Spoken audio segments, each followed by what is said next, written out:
today, so I'm on my iPad. I mean, those things, you know. And the glasses. Alfred Packer is considered to be Colorado's most infamous cannibal. In 1873, he led a party of men from Salt Lake City into the mountains near Gunnison looking for gold. Packer is the only one who made it out alive. This is a small sample of Belle's story. God spare my soul, I have made a pact with that devil. He called me to him last night after the others were asleep. I feigned sleep, but God, he knew. His voice, barely audible over the driving wind, it entered my ears, bore into my brain, and chilled my already frozen heart.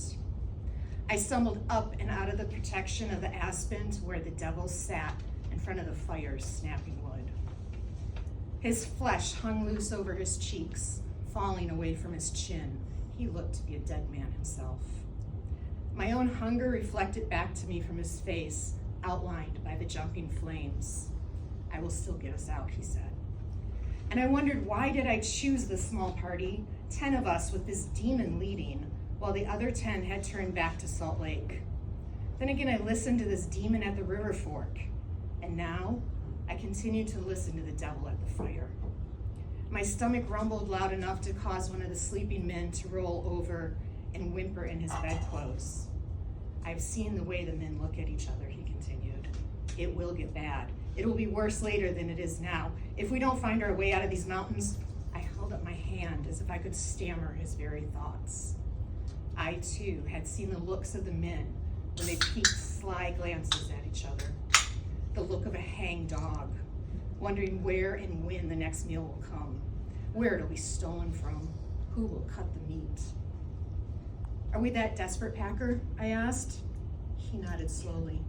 Chin up once, chin down once. I knew the plan. I saw it blossom in his black heart, and suddenly I was salivating. The thought of meat, of flesh, after last weeks of only dug up frozen roots, was too much, and I moaned. Who and how? He pointed with his chin to the obvious choice, the rich old man, Swan. He had been exuberant about this trip, and then as the cold came, he had been the one to abandon food that was too heavy, drop the food to save the money in his pockets. I nodded in the same fashion that Packer did. Chin up once, chin down once. My fate was sealed. I awoke as the sun came through the pass. The days were sunny here until the wind began to blow in the afternoon, bringing with it the snow. For now, it was time to move on. We packed, each of us watching the other. When I caught Packer's eye, I knew the plan was still on.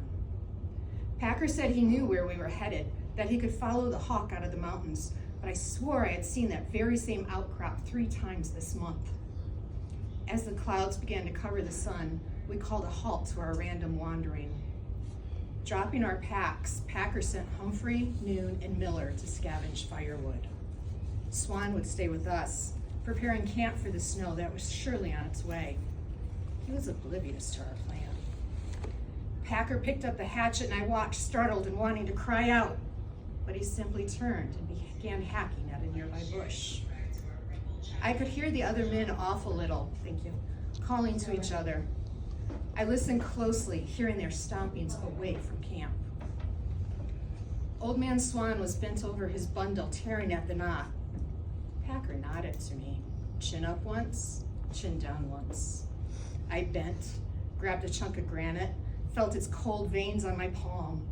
I looked up into the sky, looking for bird or beast, something else I might be able to strike. The sky was dark with snow clouds. Not a single living being except for the one right in front of me. I thought of venison stew my mother made at Christmas when I was a child. The entire family around the big table, stew and biscuits, wine in the glasses for the adults. Ladle after warm ladle, steam wafting up from my bowl. And the smell, such a succulent aroma in my small nostrils, the warmth of the fire at my back, crackling and snapping, a napkin fresh on my lap. And then Packer was yelling, "Enough, for God's sakes, Belle, enough!" But I brought my arm down once more, slamming into the mess that had once been Swan, but was now only flesh and blood and brains loaded onto his pack. Food. That's all it was. Warm flesh, meat in my stomach. I was on my knees and bowed to the flesh, bowed my mouth into the brains. The blood coated my sleeves, hot and steaming in the November air, and Packer was on me, pushing me off the beast. No, not the brains. He handed me my knife, his already in his hand. Rolled the mess over, cut into the breast. We had the heart. My father had taught me how to hunt deer when I was only 10, my first year. I had hit it, but only wounded it. I fell on it, slit its throat.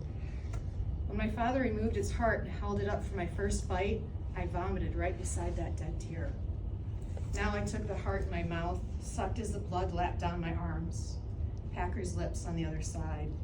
We sucked and laughed and rolled on the ground, drunk on the blood, the nutrients coursing from Swan's veins and into my own.